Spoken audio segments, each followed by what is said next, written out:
Hey, there we go.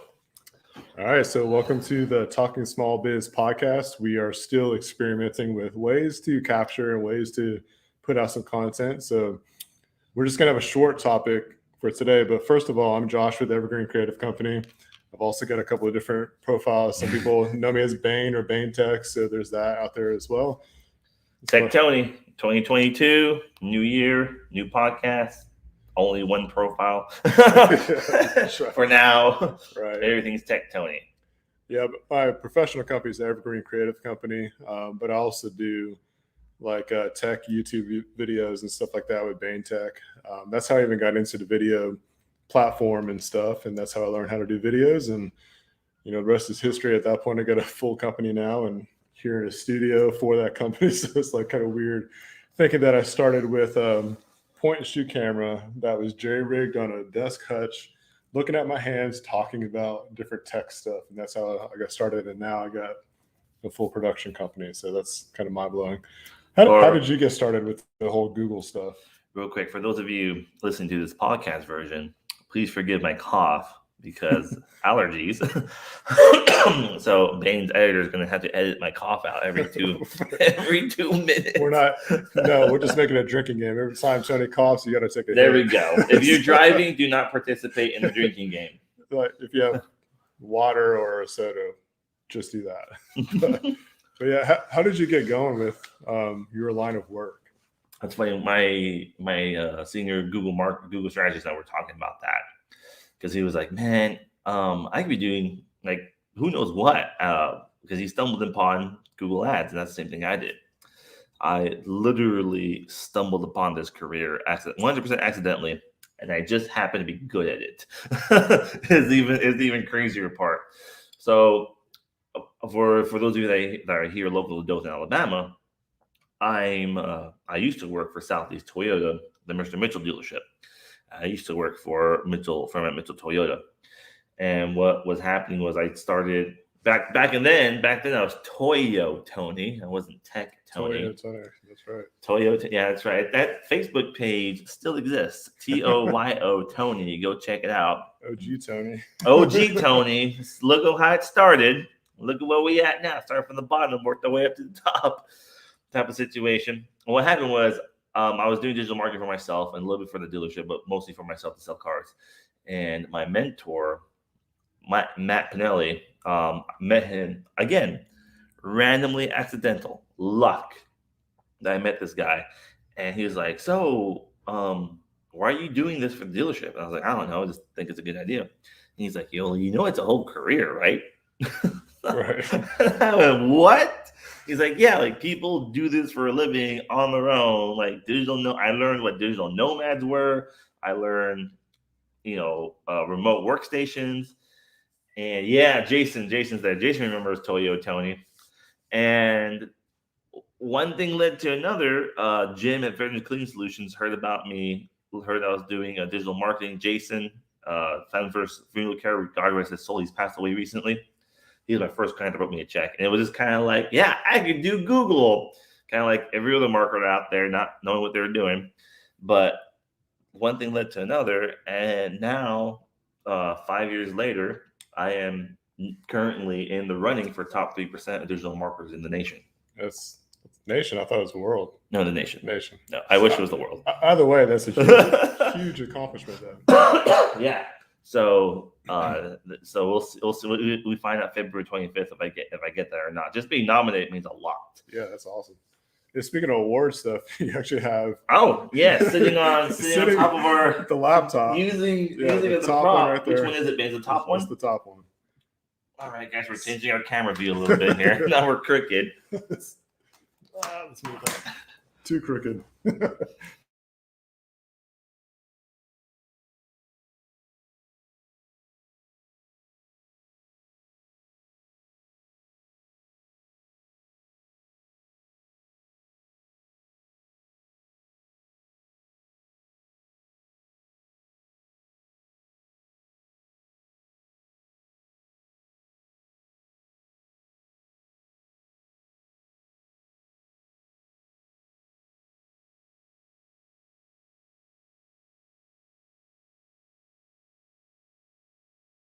All right. Hopefully you guys can hear us because it looks like you can. Okay. So right, sorry about that, folks. So to recap, this is the Best of the Wiregrass Videographer Award. The awards went out there a few months ago, but finally got the plaque to go with it. So I've won it 4 years in a row now, ever since I got started professionally doing videos. So it's really cool. I started out just myself. Thanks to our followers letting us know. But then, obviously got a team now. So it's a team effort to even get this. And then obviously all the support and all that kind of stuff. So it is fun to, never really thought that I don't think either one of us or anybody that gets started in a business would think that you would get to the place that you are now, kind of stuff. So it's cool. It's fun. No, definitely. Definitely.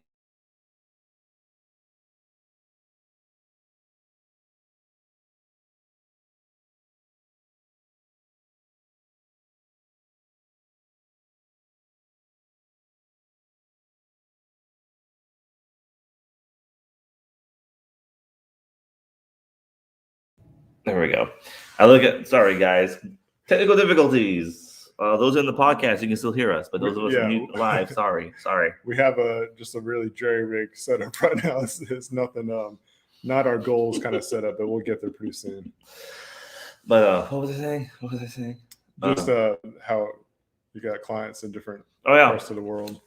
Being where we're at now, I wake up, look at my phone, and I go, well, I guess I still have a company to run. And we just kind of just see what happens during the rest of the day. Definitely, like I make plans and all that kind of stuff, but definitely take things a day at a time as much as I can because it's busy. But anyway, our main subject today, just kind of talking about like it's a new year, 2022. The social media platforms towards the end of last year already started to change, like the second half of the year of 2021. Like all the platforms were changing. We don't know what's happening. They're making, I'll be honest, algorithm changes. They're like YouTube. They really want to push out shorts, which is like TikTok style videos, 1 minute videos that are vertical. Instagram Reels is a big thing too. But it's not a minute on Instagram Reels. It's like Instagram is less than a minute. Yeah. Which makes no sense. I have no idea why they're doing that. Yeah, Instagram, like you got regular post feeds, you got Reels, then you got stories, and then you also have like just all. It seems like you got 3 or 4 different ways that you can post videos now, and they all function completely different from each other. Like a regular post is not going to do as good. Oh, IGTV, that's the other one. Instagram. So I forgot about that. An Instagram post, you have to do less than 60 seconds. But if you want to post something longer, you can post on IGTV and get the longer form factors and stuff. So it's like with our business alone, I'll just use weddings as an example. I can post so many different kinds of content just in one platform, and it's all treated differently. Like, for example, today, it's just crazy. Instagram Reels just feels really inconsistent with how you post. Like it's kind of hard to figure out because some days you'll post something and they get decent traction, like a few hundred views and stuff. But then like today I posted a bridal session video and like, let me see what it's at now. Within like 30 minutes, it was over 1,000 views, which, we were just talking about this before. It's like your view count doesn't matter, or like your follower count doesn't matter to your views. Your follower count does not affect directly how many views you can get on any social media platform. So Instagram, TikTok, Twitter, so all of them, yeah. So right now it's just over 3,000 views, and it's like coming from a YouTube background, that it blows my mind a bit because it's like it would be near impossible to get those kind of views in that short amount of time on a YouTube platform, even like the current YouTube platform, unless you have a strong following, you're not going to get those kind of views right away. Unless it somehow like it clicks with the algorithm just right and goes viral. But it's like, what I'm getting at is like before, like you kind of used to be able to copy paste content from one platform to the other. But even within just one platform, you have to treat a post differently than the other kind of form. Oh So yeah. like whether it's real, like using Instagram again as an example, whether it's reels, a regular post, IGTV, or stories, you have to post different kind of content to hit the audience in different ways. Well, even on Instagram Reels, they killed the if you had the TikTok watermark, your Right. video wasn't doing nothing. Yeah, because a lot of people, and you probably saw this, was a lot of people would just use their TikTok video that they made, and then because you can download it right from Mhm. the app, and then put it over onto Instagram, or you can share it. There's a share option on TikTok too, but and like Facebook has always been like this too. They never liked you to share a YouTube link. Yeah, no, They don't want share you it. to natively upload, and so like that's again to the point. It's like you have to really treat platforms the way you have to play the way they want you to play. It's not how you want to do it. It's how you want the platform wants you to do it. Mhm. And that's what I think. A lot would of be- business owners struggle with that, Yeah. and it's frustrating. I get it, guys. You're It talking takes to, time. It takes a lot of time to get done. and then when you think you got it, they change it. Yep, exactly. I'll actually on the business podcast for Tech Tony, I'll actually be talking about algorithms in depth. A little nerdy, keeping it to a point where your business owners can follow it so they're further educated. That's something to look forward to while we're going over algorithms, why they're so important and how they're so different from platform to platform in general. And I'll tell you guys, we live in this world, breathe, eat, content creation 24/7. Both of us have had sponsors. Both of us have had free contract deals with different companies. Mhm. And it's crazy. It's like just trying to post something, keep Right. your crowd, keep them happy, keep people engaged. Half the time I had a client of mine who has one product, and we're having a hard time getting sales. And I was like, make a TikTok video. And he made a TikTok video, and he sold out of his product in like 3 days. No idea. Like I was like, keep going, buddy. And he's been doing it, and it works. And Where then like the Facebook ads and the Google Ride ads the are waves struggling. when you can. Ride the waves when you can. It's Yeah. like, but what was the common factor with what he did? He posted consistently, right? He does post Yeah. consistently. And then when he So- doesn't have anything to post about the content, he's posting just entertainment things because he's a farmer too. So he's like, Right. all right, I'll just keep the flow going. Yep. So, but it's interesting. I am interested. Like, if you manage your own social media accounts or someone else's, like, leave a comment below talking about like some of the changes that you've seen recently, and maybe like give like one tip of advice that you've discovered through that process. Just so that way, like as a community, we can figure out like, hey, maybe this might work for someone else, and it is interesting. Like, as a business, like we have to promote ourselves, but even when we're thinking about client work and the content that we create for them, like we still have to like, hey, you can get this, but you're going to have to apply it in this way for it to work. So 2 things real fast. Jason Walsh, he does TikTok videos about old school videos and DVDs and VHS, which is pretty cool content. He just kind of does that type of niche. I don't know how he fell into that, but still pretty neat. But I have dealt on the other side of the top of today's topic of Google with marketers that have been in the game for at least 12 years. A couple of guys that I'm lucky to talk to, they were one, we call them the Google 10, because they were one of the first 10 companies allowed to start advertising on Google. It was a closed system. Only 10 companies in America 12 years ago were allowed for the first 2 years to advertise on the Google platform. And to these guys, I have the opportunity to chit chat with them and talk to them. And they still, to this day, will tell me, Tony, search habits, we have no idea how Google dictates them. To this day.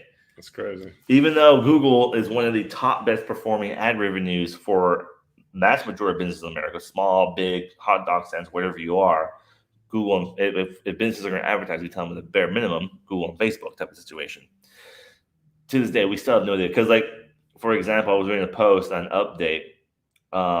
There's new topics for video targeting, and there are 39 of them that Google has released, and it's mayhem. We're looking at this like, how are we going to use this, like people and societies to family and relationships, and from family to parenting, child internet safety. Like, what in the world are you trying to give us, Google? Like, what data are you trying to relay to us that we can use to help certain industries target better, to find their potential buyers?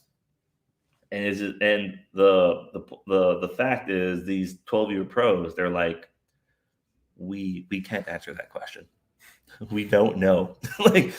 like we have theories, and Tim Tompkins, my Google Ads guy, is one of those guys that tests theories out. Mhm. And we have theories and we have good ideas of how it works. Like for accident attorneys, he discovered if we target people that are searching actively for auto repair shops, more than likely they're also searching in par accident attorneys.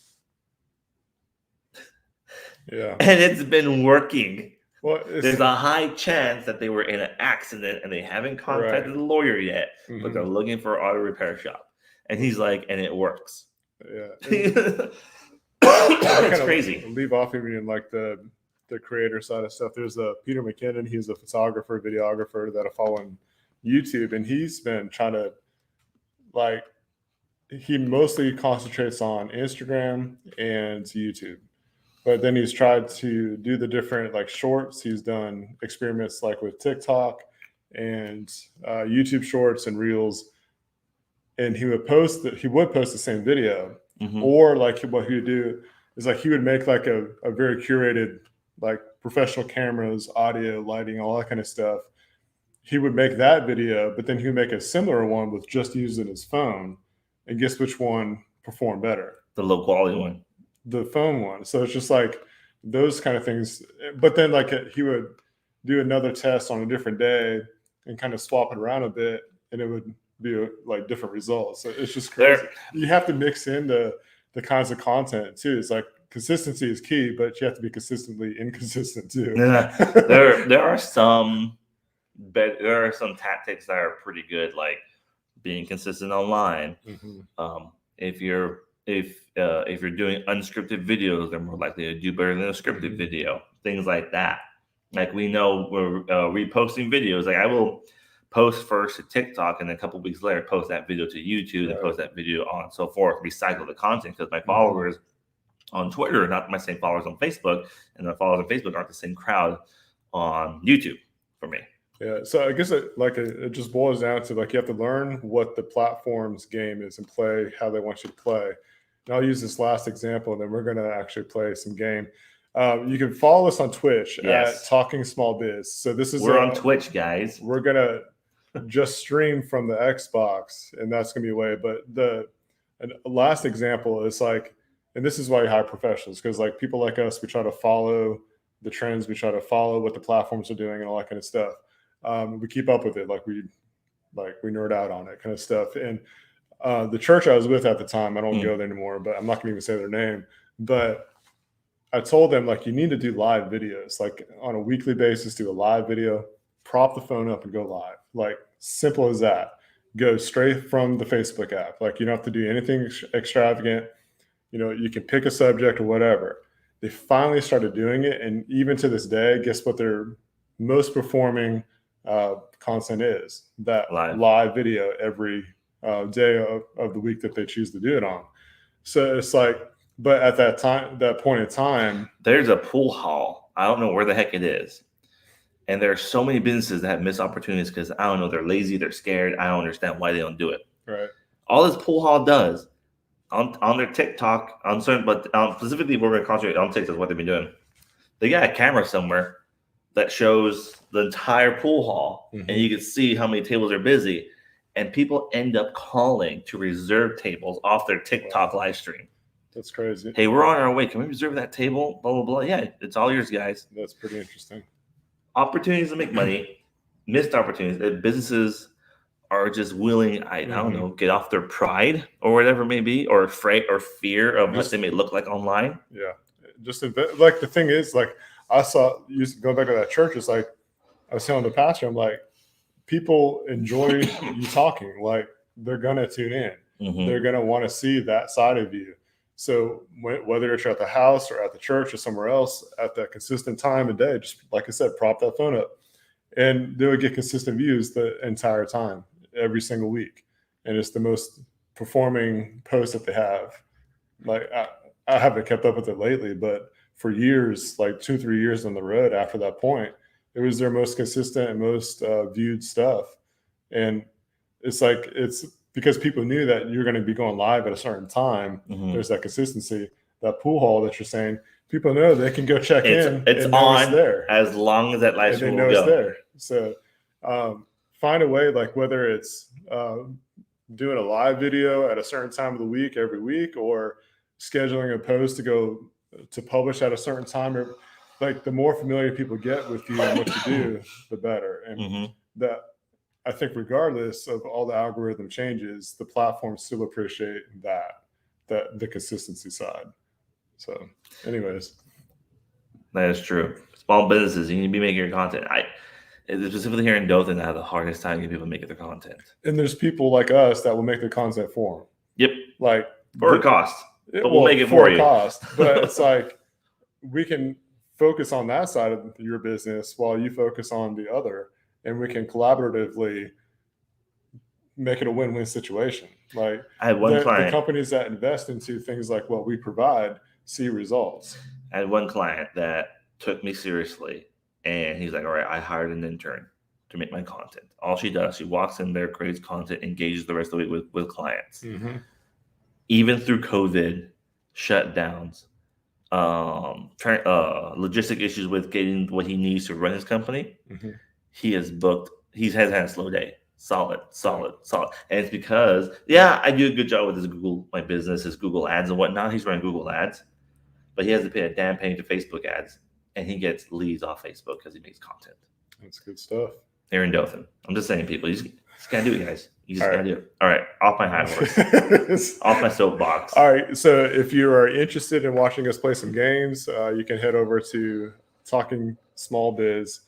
It's Talking Small BIZ, and that's the username that will be on. Yeah. Also, guys, if you're listening to the podcast on Apple Music, Google, and Spotify, please leave us a review. We appreciate the likes and shares. That means a lot to us. Mhm. Reviews are amazing as well. And you just Spotify just left the ability to start leaving reviews. I think you have to listen to one whole podcast before you can leave a review. It would mean the world to us if you left us a 5-star review on whatever you're used to listen to. If you find value in what we're talking about, let us know. And if there's something you want us to talk about, let us know as well. And we'll catch you next stream or post or publication, whatever you want to call it. Whenever we like. Bye.